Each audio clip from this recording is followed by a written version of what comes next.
สู้ได้มนุษย์เราทั้งออกเนี่ยจูบจมูกเข้มได้ที่ไรอันเช่นเราทั้งนี้คือขยมปอมนอมยกหรือมวยได้แก่หาวทะเลาะมือข้างล่างเหม็นเต้นแต่มาดองเวียนในยัยอมปีอาระมันเนี่ยมาดูมุกกับยังไงหาวกว่าทาโกบลินกับบานได้กอดนั่งปัจจิมินอติปูลอจาแต่มาดองให้กอดนั่งเปรียบโดยจีมนุษย์แปะกันดาเทวดาแปะกันดาปนใต้กอดนั่งแก่หาวทาไอก้าข้างล่างเหม็นเต้นแต่มาดองผัวไอกอดนั่งไตแต่รัวน้องบานยูปนใต้มนุษย์ได้กอดสลายคือสลับมุนกอดเอาให้โดยเฉพาะคือโกบ่มนองระบบกอดนั่นคือตามโรคประปุ่นระบบกอดได้แก่หาวทา Bride of Goblin การน่ากอดโรคประปุ่นระบบกอดเคยเติมประปุ่นระบบกอดไอดอกดาวจริงปีกลุ่นរបស់គាត់បានពេលដែលដកដាវនឹងចេញពីទ្រូងរបស់គាត់បានទើបគាត់នឹងអាចមានសមត្ថភាពក្នុងការចាប់ជាតិទៅជាមនុស្សធម្មតាវិញបានបើមិនអញ្ចឹងទេគឺគាត់នៅតែបន្តរស់ឯកាតែម្នាក់ឯងមួយជីវិតរបស់គាត់រាប់រយរាប់ពាន់ឆ្នាំអញ្ចឹងទៅដូច្នេះអ្នកទាំងអស់គ្នាប្រកាសជាចង់ដឹងថាសាច់រឿងរបស់វានឹងគេហៅថាបតិបតិននិងល្អមើលក្តៅកកកម្រិតណាដូច្នេះកុំឲ្យវែងឆ្ងាយយើងចូលមកដល់សាច់រឿងរបស់យើងតែម្ដងអញ្ចឹងរឿងរបស់យើងចាប់ផ្ដើមដល់ដំបូងដោយបង្ហាញឲ្យឃើញលោកយាយម្នាក់គាត់បាននិយាយថាបើកាលណាវត្ថុបុរាណមួយត្រូវបានគេនឹងទុកចោលគ្មាននរណាប៉ះគ្មាននរណាទៅដូច្នេះវត្ថុនោះអាចមានវិញ្ញាណដ៏អស្ចារ្យមួយដែលត្រូវបានគេស្គាល់ថា Goblin ឬមួយក៏អារក្សធ្វើការតាំងនៅជាមួយនឹងវត្ថុនោះបន្តមកក៏បានបង្ហាញឲ្យឃើញដាវមួយដែលដាវនេះបានធ្វើការសម្លាប់មនុស្សអស់រាប់រយរាប់ពាន់នាក់បន្តមកម្ចាស់ដាវនេះក៏ត្រូវបានបាត់បង់ជីវិតហើយត្រូវបានគេយកមកទុកចោលនៅទីនេះហើយត្រូវបានប្រោះព្រំដោយអាទិទេពដូច្នេះហើយម្ចាស់ដាវនេះបានក្លាយទៅជាអារក្សដែលមានជីវិតរស់នៅរាប់រយរាប់ពាន់ឆ្នាំប៉ុន្តែជីវិតរបស់គាត់គឺមានភាពឯកាខ្លាំងណាស់ព្រោះគាត់ជាអ្នកចាំមើលមនុស្សដែលគាត់ស្រឡាញ់នឹងបាត់បង់ជីវិតរហូតដូច្នេះគាត់អាចចាប់ជាតិបានលុះត្រាតែគាត់រកប្រពន្ធរបស់គាត់ឃើញដែលប្រពន្ធរបស់គាត់នឹងមានសមត្ថភាពក្នុងការដកដាវចេញពីដើមទ្រូងរបស់គាត់ដូច្នេះអារក្សម្នាក់នេះនឹងអាចទៅចាប់ជាតិធ្វើជាមនុស្សនឹងគេនឹងឯងបានដោយធម្មតាបន្តមកលោកយាយក៏បាននិយាយថាជាបើសិនជាអារក្សនឹងបានមករស់នៅជាមួយនឹងមនុស្សយើងធម្មតាទូទៅអញ្ចឹងគឺយើងទៅទីណាក៏ឃើញអារក្សនឹងដែរពីព្រោះគាត់ផ្លាស់ទីតាំងនឹងគឺលឿនមែនតែម្ដងបន្តមកយើងឃើញថាមានមនុស្សស្រីម្នាក់បាននិយាយជាមួយលោកយាយនឹងគាត់បានអស់សំណើចហើយគាត់ក៏បាននិយាយថាអញ្ចឹងអារក្សតាមរកប្រពន្ធទីខ្ញុំប្រពន្ធអារក្សទៅជាអញ្ចឹងណាអញ្ចឹងយាយយើងម្នាក់ស្រីនឹងគឺប្តីរបស់គាត់បានរត់ចោលគាត់ហើយរួចហើយលោកយាយគាត់ក៏បានបន្តទៀតថាជាបើសិនជាឯងនឹងមានគ្រោះថ្នាក់នៅពេលអនាគតគឺឯងត្រូវតែសុំជំនួយឲ្យស្មោះពីចិត្តទៅនោះអារក្សនឹងមកជួយឯងបន្តមកគាត់ក៏ដូចជាអត់សូវចាប់អារម្មណ៍អីអញ្ចឹងដែរព្រោះគាត់មិនជឿរឿងអារក្សរឿងខ្មោចអីអញ្ចឹងណាប៉ុន្តែលោកយាយអ្នកទាំងអស់គ្នាលោកយាយមិនជាមនុស្សធម្មតាណានិយាយទៅតិចៗអ្នកទាំងអស់គ្នានឹងបានឃើញសម្រស់របស់គាត់ព្រោះតែគាត់នឹងស្អាតកម្រិតណាឥឡូវនេះយើងបកមកខាងក្រោយវិញវាស្ថិតនៅក្នុងឆ្នាំ1963បាទអ្នកកំពុងតែដើរដល់សង្ហានេះគឺគាត់នឹងគឺជាអារក្សនេះឯងបន្តមកគាត់ក៏បានជួបជាមួយនឹងក្មេងប្រុសម្នាក់ដែលក្មេងប្រុសចង់រត់ចេញពីកន្លែងស្នាក់នៅរបស់ខ្លួនអញ្ចឹងរួចហើយអារក្សគាត់ក៏បាននិយាយថាបើសិនជាឯងធ្វើការបន់សន់ដោយស្មោះពីចិត្តថាចង់បានឪពុកម្ដាយចង់មានអ្នកទទួលចិញ្ចឹមអីចឹងទៅឯងប្រកាសជាអាចនឹងទទួលបាននិយាយទៅបើសិនជាមាននរណាម្នាក់ស្នើសុំឲ្យអារក្សនឹងជួយដោយស្មោះអស់ពីចិត្តទៅគឺអារក្សនឹងគាត់នឹងជួយបន្ទាប់មកយើងក៏បានឃើញថាក្មេងប្រុសម្នាក់នឹងនិយាយថាគាត់មិនហ៊ានសួរពូមួយនៅជាមួយគាត់នឹងទេពូនឹងកាចណាស់បើអញ្ចឹងពូនឹងប្រកាសជាវាយបន្ទាប់មកអារក្សនឹងក៏បាននិយាយថាហ្នឹងហើយអញ្ចឹងបានជាខ្ញុំជួយឯងមួយសន្ទុះក្រោយមកនឹងយើងឃើញថាពូនឹងក៏រត់មកយ៉ាងខឹងតែម្ដងម្ចាស់ផ្ទះហ្នឹងហើយក៏បានតាក់ជើងដួលនឹងធូបការនឹងទៅដែលធូបការនឹងគឺអារក្សយើងដាក់ទុកនឹងឯងបន្ទាប់មកអារក្សយើងក៏បានដើរចេញពីទីនោះនិយាយទៅលោកអារក្សនឹងគឺគាត់មានសមត្ថភាពពិសេសក្នុងការមើលឃើញអនាគតដូចគ្នាហើយគាត់នឹងបើនិយាយពីធម៌ពលរបស់គាត់នឹងក៏ខ្លាំងអស្ចារ្យផងដែរអញ្ចឹងឥឡូវនេះយើងបកមកមើលគេហៅថាប្រវត្តិដើមកំណើតនៃ Goblin ឬមួយក៏ដើមកំណើតនៃអារក្សរបស់យើងដំបូងឡើយគឺគាត់គឺជាមេតបដ៏ខ្លាំងក្លាអស្ចារ្យមែនទែនតែម្ដងធ្វើការវាយប្រហារជាមួយនឹងខ្មាំងនឹងយ៉ាងចាស់ដៃមែនទែនហើយសម្លាប់រាប់រយរាប់ពាន់អ្នកគោដូចភ្នំអញ្ចឹងហើយយើងឃើញថាគាត់នឹងមានការលះបង់មែនទែនដើម្បីប្រទេសជាតិរបស់គាត់ប៉ុន្តែពេលដែលគាត់ទទួលបានជោគជ័យលើតបខ្មាំងហើយគាត់ត្រឡប់មកកាន់ប្រទេសទឹកដីរបស់គាត់វិញហ្នឹងយើងក៏បានដឹងថាព្រះអង្គដ៏សែនវ័យក្មេងរបស់យើងហ្នឹងគឺគាត់នឹងមានគោលបំណងក្នុងការសម្លាប់លោកមេតបដ៏អស្ចារ្យម្នាក់នេះដូច្នេះឥឡូវនេះយើងឃើញថាគាត់នឹងបានដើរចូលទៅក្នុងព្រះរាជវាំងតែម្នាក់ឯងពេលដែលគាត់ដើរមកគាត់ក៏បានឃើញថាអូនស្រីរបស់គាត់ដែលបានរៀបការជាមួយព្រះអង្គនឹងត្រូវបានគេយកមកឈរកណ្ដាលវាលអញ្ចឹងនិយាយទៅបំរុងប្រហារជីវិតបើមើលតាមស្ថានភាពហ្នឹងទៅយើងឃើញថាប្រហែលជាព្រះអង្គវ័យក្មេងរបស់យើងនេះស្ដាប់សម្ដីរបស់ពួកមន្ត្រីគេហៅថាមន្ត្រីស៊ីសំណូកអាមាត្យស៊ីសំណូកអាមាត្យចិត្តអាក្រក់អីអញ្ចឹងដោយអាមាត្យហ្នឹងគាត់បានបញ្ចុះបញ្ចូលថាជាបើកាលណាមេតបនឹងទទួលបានប្រជាប្រិយភាពមានប្រជាជនស្រឡាញ់គាត់ខ្លាំងហ្នឹងអញ្ចឹងវានឹងមានឱកាសឲ្យលោកមេតបម្នាក់នេះដណ្ដើមតំណែងរបស់ព្រះអង្គហើយដូច្នេះព្រះអង្គត្រូវតែសម្លាប់ក្រុមគ្រួសាររបស់គាត់ចោលដូច្នេះព្រះអង្គក៏បាននិយាយថាបើសិនជាឯងហ៊ានដើរចូលមកប្រមាណជំហានទៀតយើងនឹងធ្វើការសម្លាប់ក្រុមគ្រួសាររបស់ឯងម្ដងម្នាក់រួចហើយម្ចាស់ស្ត្រីគាត់ក៏បាននិយាយថាបងដើរទៅចុះបងប្រុសខ្ញុំគាំទ្របងរហូតបន្ទាប់មកយើងក៏បានឃើញថាលោកមេតបនឹងគាត់ដើរទៅមែនពេលដែលគាត់ដើរទៅនឹងក្រុមគ្រួសាររបស់គាត់ជាពិសេសប្អូនស្រីរបស់គាត់គឺត្រូវបានគេបាញ់សម្លាប់យ៉ាងអណោចអធមអញ្ចឹងអ្នកទាំងអស់គ្នាអាចសាកសម័យបានពេលដែលយើងបានឃើញថាបងប្អូនឪពុកម្ដាយជាពិសេសប្អូន ស្រីសំណប់ចិត្តរបស់ខ្លួននឹងត្រូវបានគេសម្លាប់នៅនឹងមុខរបស់គាត់តើគាត់នឹងមានអារម្មណ៍ឈឺចិត្តប៉ុណ្ណាបន្ទាប់មកដោយគ្នារបស់ព្រះអង្គនឹងច្រើនខ្លាំងពេកដូច្នេះលោកមេតបដ៏អង្អាចក្លាហានរបស់យើងត្រូវបានគេផ្ដាច់ជីវិតរបស់គាត់ដោយយកដាវរបស់គាត់ផ្ទាល់នឹងចាក់ទម្លុះខ្លួនរបស់គាត់ហើយស្លាប់បាត់បង់ជីវិតបាត់ទៅរួចហើយគេក៏បានយកសាកសពរបស់គាត់ទៅចោលនៅវាលស្មៅទុកឲ្យសត្វស៊ីនៅទីនោះហើយគ្មាននរណាម្នាក់អាចរៀបចំពិធីបុណ្យឲ្យលោកមេតបនេះបានឡើយប៉ុន្តែយើងឃើញថាមានប្រជាជនជាច្រើនបានមកធ្វើការបួងសួងដូច្នេះប្រហែលជាការបួងសួងរបស់មនុស្សយ៉ាងច្រើនកកកនេះហើយបានជាធ្វើឲ្យទេវតាដឹងអំពីការស្លាប់របស់លោកមេតបអ្នកនេះហើយបានផ្ដល់ឥទ្ធិពលដ៏អស្ចារ្យមកឲ្យគាត់ដែលធ្វើឲ្យគាត់នឹងមានសមត្ថភាពអាចរស់នៅដូចជាមនុស្សដោយមិនចេះឈឺនិងមិនចេះចាស់ប៉ុន្តែអ្វីដែលគាត់ពិបាកខ្លាំងនោះគឺមើលមនុស្សដែលគាត់ស្រឡាញ់នឹងស្លាប់បាត់បង់ជីវិតឥឡូវនេះយើងកាត់មកដល់ទីក្រុងសេអ៊ូលក្នុងឆ្នាំ1998យើងមានឃើញថាបុរសម្នាក់នឹងស្លៀកពាក់ខ្មៅដើររៀងចម្លែកពេលទៅដើរមកចឹងក៏បានឃើញឡានបុកពេលឡានបុកភ្លាមនឹងឡាននឹងស្រាប់តែគាំងស្ញាញ់ចឹងទៅrồiម្ចាស់ឡានក៏បានសួរថាតើលោកឯងនឹងជាអ្នកណាមិនមកឈោមុខឡានខ្ញុំអញ្ចឹងដែរគាត់ក៏បាននិយាយថាខ្ញុំជាជ្រូកព្រៃ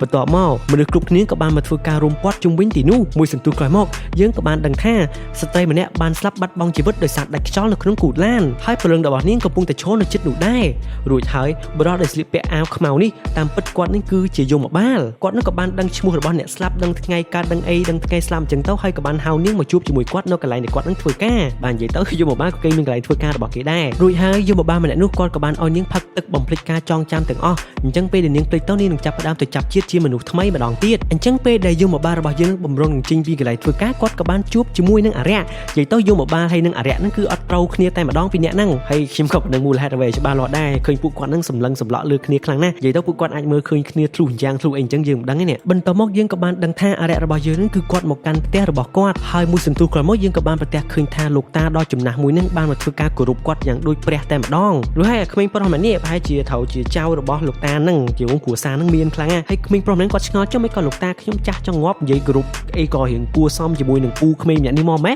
តើមកក្មេងប្រុសហ្នឹងក៏បានសួរថាណែពូមិនក៏ពូឯងអត់ចេះគោរពតាខ្ញុំអញ្ចឹងបន្ទាប់មកលោកតាគាត់ក៏បាននិយាយថាណែនិយាយត្រឹមត្រូវបន្តិចនិយាយទៅលោកតាហ្នឹងគាត់ដឹងគាត់យល់អញ្ចឹងតែនេះគាត់នៅក្មេងប្រហែលជាគាត់អត់ដឹងបានជាគាត់នឹងបង្ហាញសកម្មភាពឆ្លើយមកកាន់អរិយរបស់យើងប៉ុន្តែអរិយរបស់យើងគាត់ដូចជាហាក់មិនសូវជាប្រកាន់អីទេហើយគាត់ក៏បាននិយាយរៀបរាប់ថាតើឯងចង់ដឹងទេអូនថាដូនតារបស់ឯងហ្នឹងគឺមានមុខយ៉ាងម៉េចរួចហើយអរិយរបស់យើងគាត់ក៏បានបន្តទៀតថានិយាយទៅគឺដូនតារបស់ឯងទាំងអស់បំរើយើងមិនដែលឲ្យយើងនឹងតោះចិត្តនោះទេបន្ទាប់មកអរិយរបស់យើងគាត់ក៏បាននឹកឃើញការពីរឿងអតីតកាលប្រហែលជាឆ្នាំយូរហើយអ្នកទាំងអស់គ្នាយើងឃើញថាលោកតាម្នាក់ជាមួយនឹងក្មេងម្នាក់ហ្នឹងបានធ្វើការគោរពដល់ដាវដែលបានចាក់សម្លាប់លោកមេតបរបស់យើងលោកតាគាត់បានមកធ្វើការសំពះសំទោសដាវហ្នឹងថាគាត់នឹងមកមិនទាន់ដោយសារគាត់នឹងឈឺអីចឹងទៅបន្ទាប់មកក្មេងប្រុសម្នាក់ក៏បាននិយាយថាលោកតាសំពះនិយាយជាមួយដាវលោកតាបន្ទាប់មកដាវហ្នឹងក៏ស្ដាប់តែមានប្រតិកម្មភ្លាមតែម្ដងក្នុងកំឡុងពេលនោះក៏មានសម្លេងម្យ៉ាងប្រហែលជាសម្លេងអតិទេពហើយបានធ្វើការនិយាយអញ្ជាដោយសារតែលោកមេតបហ្នឹងគាត់បានធ្វើការសម្លាប់មនុស្សជីវិតមនុស្សអស់រាប់ពាន់រាប់ម៉ឺននាក់អីចឹងទៅហើយការសម្លាប់នេះអាចធ្វើឲ្យគាត់នឹងខ្លាចទៅជាមនុស្សដ៏អស្ចារ្យម្នាក់ប៉ុន្តែវាក៏បានបំផ្លាញជីវិតមនុស្សជាច្រើនដូចគ្ន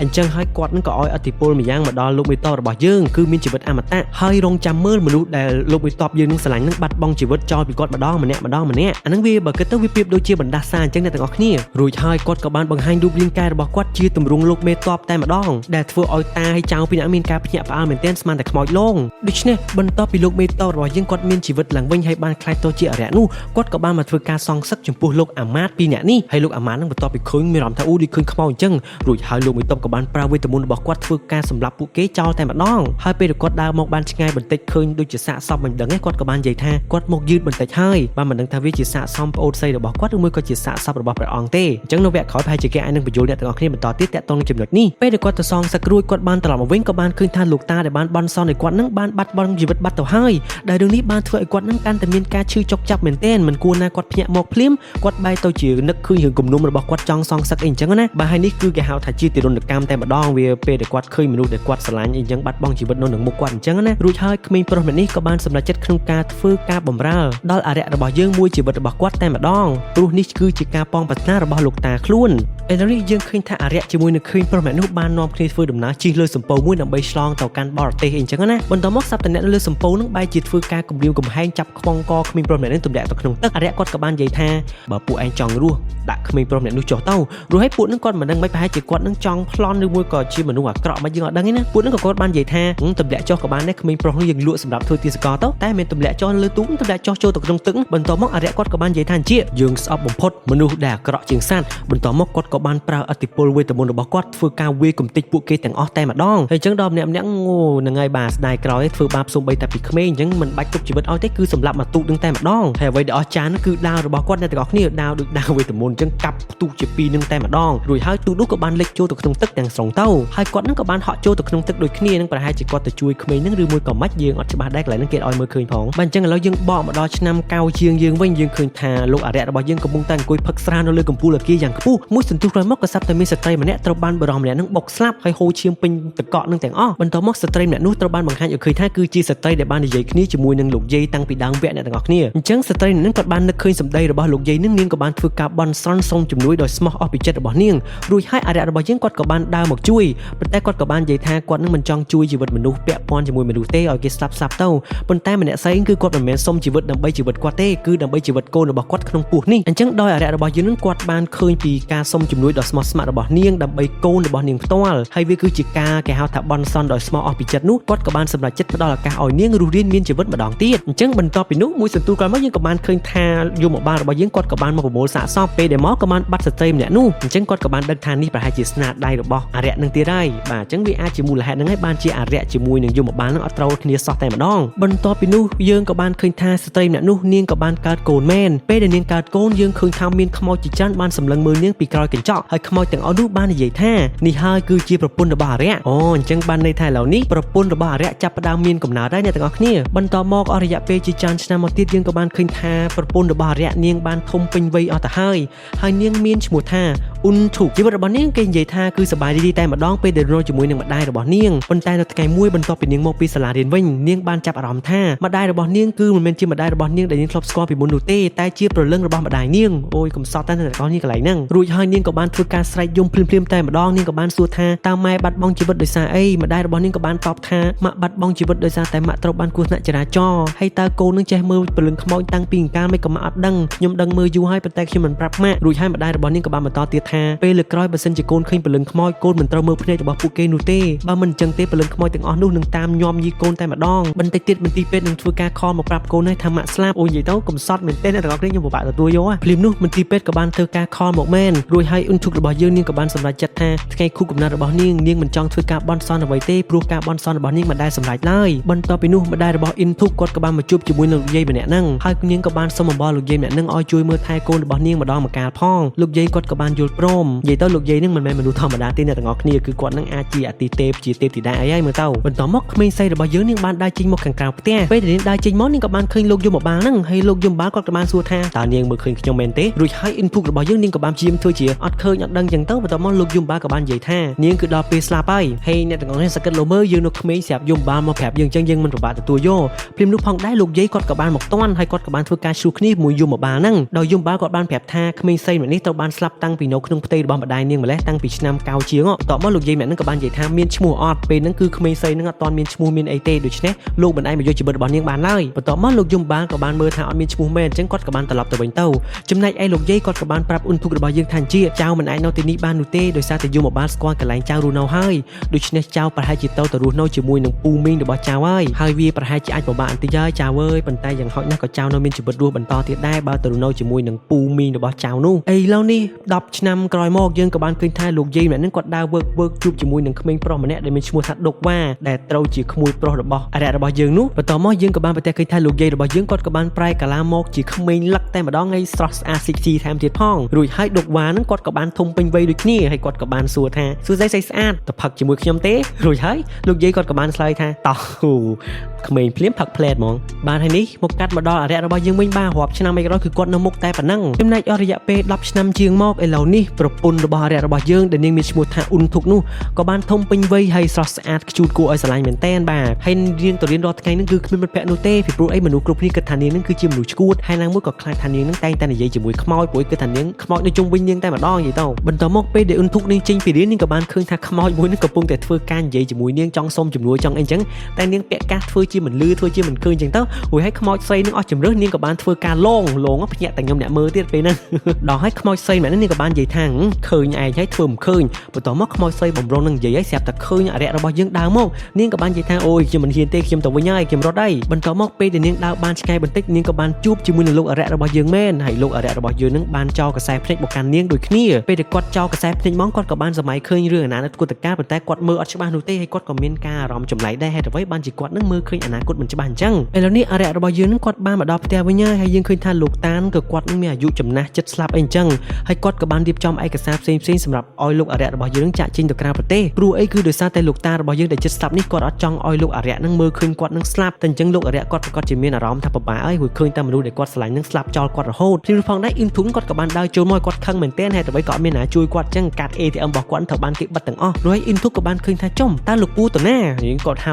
លោកអរិយរបស់យើងថាលោកពូចង់ចាក់ចេញទៅក្រៅប្រទេសឬខ្ញុំឮសូរថាលោកពូចង់រកប្រពន្ធឬមួយក៏លោកពូចង់បានប្រពន្ធបោះប្រទេសតាមពិតអ៊ុនធុងគាត់អត់ទាន់ដឹងអីដែរគាត់គ្រាន់តែឮសូររកប្រពន្ធអញ្ចឹងចេះស្មានប្រពន្ធការមួយធម្មតាអញ្ចឹងណាឥឡូវនេះយើងកាត់មកដល់អ៊ុនធុករបស់យើងវិញបាទជីវិតរបស់នាងគឺពិតជាមិនស្រួលមែនដូចជាការនិយាយរបស់លោកយាយនឹងអញ្ចឹងគាត់រស់នៅជាមួយនឹងពូមីងរបស់គាត់នឹងហើយពូមីងរបស់គាត់នឹងនិយាយពីថាប្រើគាត់ដូចសត្វដូចទៀនអញ្ចឹងឡើងធ្វើម្ហូបទៅឲ្យគេស៊ីហើយហូបបាយជាមួយគេនឹងក៏អត់បានទៀតបានតែឈប់នៅចក្រានហ្នឹងហើយបើតាមមើលទៅពូមីងដែលមើលទៅមុខលុយទាំងអស់នេះគាត់នឹងយកនាងមកចិញ្ចឹមគឺដោយសារតែតាក់ទងនឹង insurance របស់ម្ដាយនាងប៉ុន្តែរបស់នាងគាត់សួរថាអាណាសភៅធនាគារឬមួយក៏ insurance របស់ម្ដាយនាងទុកឲ្យនាងហ៎ពុនទុកនេះក៏បាននិយាយថាខ្ញុំមិនដែលដឹងនោះទេហើយអ្វីក៏មីងសួរដដែលបែបនេះព្រោះហើយនិយាយចុះនិយាយឡើងនឹងនឹងគាត់រៀងមួមកខ្លាំងពេកគាត់ក៏បានគប់មួយចានចំក្បាលរបស់អ៊ុនធុកបាវពិតជាគួរអាណិតមែនទែនគេអ៊ុនធុកនាងអត់ដឹងតមកនិយាយគេហៅថាអំពើហិង្សាសឹងរងថ្ងៃចឹង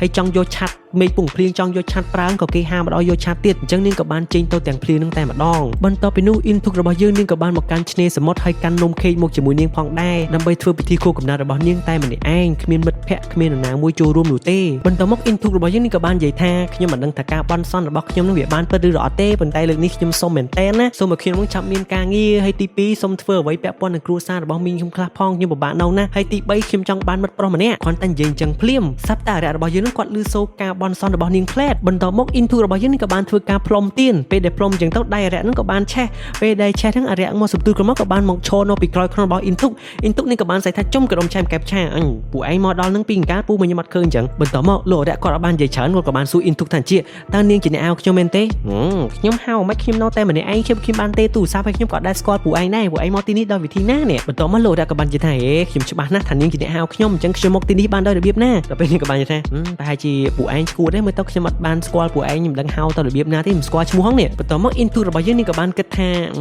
ញ្ចឹងលោកពូគឺជាខ្មោចគឺជាគ្រូសិលឬមួយក៏គឺជាអ្វីព្រោះខ្ញុំមានសមត្ថភាពពិសេសគឺខ្ញុំអាចមើលឃើញខ្មោចបើលោកពូមិនទាន់មានរឿងអីធ្វើឲ្យហើយទៅឲ្យប្រញាប់ទៅចាប់ទៀតចាប់អីទៅកុំដើរប៉ោឡាអាវ៉ាសែអញ្ចឹងខ្មោចធ្វើអញ្ចឹងមិនល្អទេបន្ទាប់មកលោកអរិយរបស់យើងគាត់ចាប់ផ្ដើមមានការខឹងមកតែម្ដងនិយាយមើលងាយគាត់ហ៎រួចអ៊ីនធូនឹងក៏បានប្រទះឃើញផ្កានៅក្នុងដៃរបស់លោកអរិយនាងក៏បានធ្វើការលោកពូកាន់ផ្កានឹងមិនសមទេឲ្យខ្ញុំកាន់បានអត់ថ្ងៃនេះគូកំណត់ខ្ញុំផងខ្ញុំចង់មានអីកាន់ក្នុងដៃតែផ្កានឹងវាតំណាងអីដឹងអត់លោកពូរួចហើយលោកអរិយគាត់ក៏បាននិយាយថាផ្កានឹងតំណាងឲ្យសេចក្តីស្រឡាញ់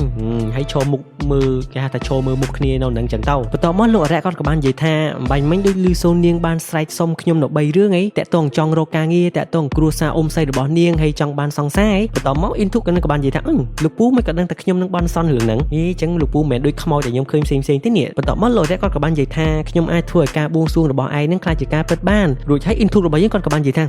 លុយមែនអញ្ចឹងលោកខ្ញុំសុំលុយមួយចំនួនមកបានអត់បន្ទាប់មកលោកអរិយរបស់យើងក៏អត់បាននិយាយអីទេវាទៅមិនរួចទេសុំលុយចឹងបន្ទាប់មកលោកអរិយគាត់ក៏បាននិយាយថាបើនាងចង់ចាក់ចេញពីគ្រួសាររបស់អ៊ុំស្រីនាងទៅធ្វើការកន្លែងលក់ផ្លូវមន់ទៅអញ្ចឹងទៅធ្វើការកន្លែងលក់ផ្លូវមន់នោះមានលុយមានអីចឹងអាចចាក់ចេញពីផ្ទះអ៊ុំស្រីរបស់នាងបានហើយបន្ទាប់ពីនោះលោកអរិយរបស់យើងក៏បានដើរចាក់ចេញពីទីនោះភ្លាមទៅចំណែកអ៊ីនធុកនេះក៏បានសៃថានៅរឿងមួយទៀតតាក់ទងសង្សារខ្ញុំអត់ទាន់មានសង្សារធ្វើឲ្យបានសង្សារទៅពូងទៅបាត់អត់ទាន់និយាយប្រាប់ផងបន្ទាប់ពីនោះលោកអរិយរបស់យើងគាត់បានមកដល់ផ្ទះវិញហើយដល់ពេលគាត់មកដល់ផ្ទះវិញគាត់ក៏បានជួបជាមួយនឹងលោកអរិយរបស់យើងនិយាយទៅពីរនាក់ហ្នឹងគាត់ត្រូវគ្នាហើយលោកអរិយគាត់ក៏បាននិយាយថានេះជាផ្ទះរបស់ខ្ញុំហើយបន្ទាប់មកដុកវ៉ាគាត់ក៏បានបង្ហាញខ្លួនហើយគាត់បាននិយាយថាខ្ញុំឮសូរថាលោកពូបានចាក់ចេញពីផ្ទះនេះខ្ញុំក៏បានជួបផ្ទះនេះឲ្យកាន់លោកពូពីអាវខ្មៅនេះទៅដំបូងលោកអរិយរបស់យើងបាននិយាយថាដាច់ខាតគឺយើងមិនឲ្យបរិមអ្នកនេះរស់នៅផ្ទះរបស់យើងបានឡើយបន្ទាប់មកលោកអរិយគាត់ក៏បាននិយាយថានេះគេមានกระดาษមានអីត្រឹមត្រូវថាបានចុះឈ្មោះនៅផ្ទះនេះហើយបន្ទាប់មកលោកអរិយរបស់យើងបានដុតกระดาษនឹងដែររួចហើយយមបាលរបស់យើងក៏បាននិយាយថាខ្ញុំមានកระดาษ copy ច្រើនផ្សេងទៀតកុំបារម្ភអញ្ចឹងអស់ជំរឿហើយគឺយកមកបាននឹងលោកអរិយទាំងពីរនាក់ហ្នឹងទៅតែរស់នៅជាមួយគ្នាដាច់ខាតបន្ទាប់មកគាត់ទាំងពីរហ្នឹងក៏បានហូបបាយទល់មុខគ្នា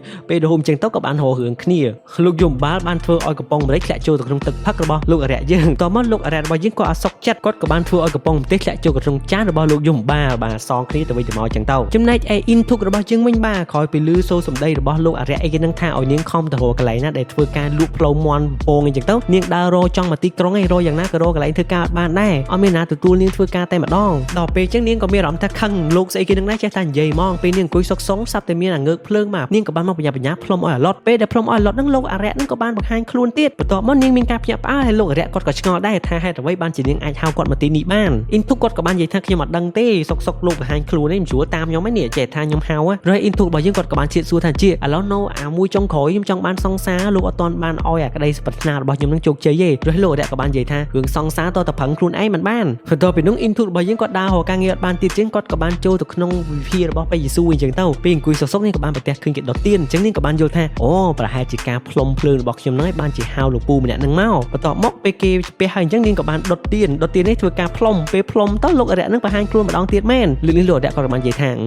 ហើយមិនក៏ហៅខ្ញុំមកទីនេះអញ្ចឹងបើអត់មានកាយទេខ្ញុំទៅវិញហើយឥឡូវនេះថ្ងៃស្អែកមកដល់សាលារៀនអ៊ីនធុករបស់យើងគាត់អស់ចិត្តគាត់ក៏បានប្រើកម្មវិធីទូរស័ព្ទអាឡែងកម្មវិធីទូរស័ព្ទផ្លុំទៀននោះពេលដែលនាងផ្លុំរលត់ផ្លែតលោកអរិយយើងបង្ហាញខ្លួនម្ដងទៀតបន្ទាប់មកអ៊ីនធុកក៏បានលូកចាប់ដៃរបស់លោកអរិយបន្ទាប់លោកអរិយគាត់ភ្ញាក់ផ្អើលមិនក៏នាងចាប់ដៃគាត់បានឬហើយអ៊ីនធុកគាត់ក៏បាននិយាយថាអូយក្តៅខ្លាំងណាស់ដៃរបស់លោករួចហើយអ៊ីនធុករបស់យើងនេះក៏បាននិយាយទៀតថាជាតាំងពីខ្ញុំកើតមកគេប្រាប់ថាខ្ញុំនឹងគឺជាប្រពន្ធរបស់លោកអរិយរួចហើយលោកអរិយរបស់យើងគាត់ឮសូរថាប្រពន្ធគាត់ក៏មានការភ្ញាក់ផ្អើលមែនតែនព្រមនោះអ៊ីនធុកនឹងក៏បានបង្ហាញស្លាកស្នាមលើករបស់នាងថាស្លាកស្នាមនេះបញ្ជាក់ថានាងគឺជាប្រពន្ធរបស់អរិយបន្ទាប់មកលោកអរិយរបស់យើងក៏បាននិយាយថាបើនាងជាប្រពន្ធរបស់លោកអរិយនាងសាក់សម្លឹងមើលខ្លួនរបស់ខ្ញុំទៅមើលតែគ្មានឃើញអ្វីអត់តែមកអ៊ីនធុករបស់យើងនាងនិយាយទៅថា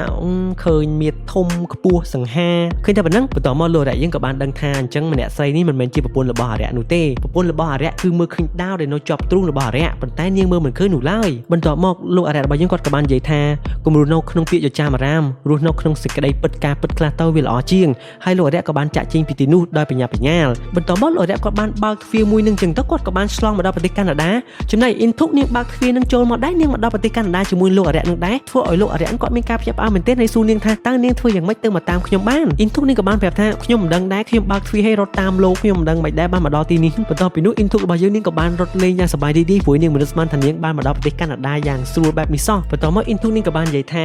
បើសិនជាលោកអាចនាំខ្ញុំមកកាន់ប្រទេសកាណាដាងាយៗបែបនេះខ្ញុំសម្រេចចិត្តរបស់ខ្ញុំហើយថាខ្ញុំនឹងរៀបការជាមួយលោកបន្ទាប់មកអ៊ីនធុករបស់យើងនាងក៏បានសើចញញឹមហើយនិយាយថាខ្ញុំស្រឡាញ់លោកចំណែកឯលោកអរិយរបស់យើងវិញមកមិនដែលមាននរណាសារភាពស្នេហាអីទាំងផ្ទាំងចឹងទេធ្វើឲ្យគាត់នឹងមានការភ្ញាក់ផ្អើលហើយសម្លឹងមកមើលមុខរបស់អ៊ីនធុករបស់យើងក្នុងសេចក្តីភ្ញាក់ផ្អើលនិងសេចក្តីស្រឡាញ់ផងដែរប៉ុន្តែរឿងរបស់យើងគឺត្រូវបញ្ចប់ត្រឹមតែប៉ុណ្ណេះសិនហេហេហើយនិយាយទៅវគ្គក្រោយអ្នកទាំងអស់គ្នាដឹងតែល្អមើលទៀតហើយដោយសារអីគឺអ៊ីនធុករបស់យើងនាងបានមើលឃើញដាវដែលនៅជាប់ទ្រូងរបស់លោកអរិយដូច្នេះបន្ទាប់ពីការឃើញដាវនេះរួចតើលោកអរិយរបស់យើងគាត់នឹងទៅធ្វើអ្វីបន្តអញ្ចឹងអ្នកទាំងអស់គ្នាប្រកាសជាចង់ដឹងថាលោកអរិយនឹងធ្វើអ្វីបន្តបន្ទាប់ពីអ៊ីនធុករបស់យើងមើលឃើញដាវជាប់ទ្រូងរបស់គាត់អញ្ចឹងមិនម៉ាគឺមានតែចាំមើលទេតែអ្នកទាំងអស់គ្នាបើខ្ញុំក៏ចង់ធ្វើការថ្លែងអំណរគុណដល់គ្នាយើងដែលបានឧបត្ថម្ភគាំទ្រដល់ការធ្វើវីដេអូរបស់ខ្ញុំផងដែរហើយសង្ឃឹមថាខ្ញុំអានឈ្មោះអ្នកទាំងអស់គ្នាទៅមិនខុសបាទជាដំបូងខ្ញុំសូមអរគុណដល់ហេងគឹមលុនដែលគាត់បានឧបត្ថម្ភ2ដងបន្ទាប់មកហុងលីដាសុយសុខានិងជាចុងក្រោយលីម៉ាន់ហ្វាបាទលីម៉ាន់ហ្វាហ្នឹងគឺគាត់ឧបត្ថម្ភខ្ញុំថត voice ហើយ play ហើយក៏សូមអរគុណដល់អ្នកទាំងអស់គ្នាផ្សេងទៀតដែលបានទស្សនាពីដើមដល់ចប់ប៉ុន្តែកុំភ្លេចចុច Subscribe ផ្លឹបដាក់កណ្ដឹង Plate ដើម្បីទទួលមកវីដេអូភ្លក់ដូចជាខ្ញុំរត់សូមអរគុណសូមជម្រាបលា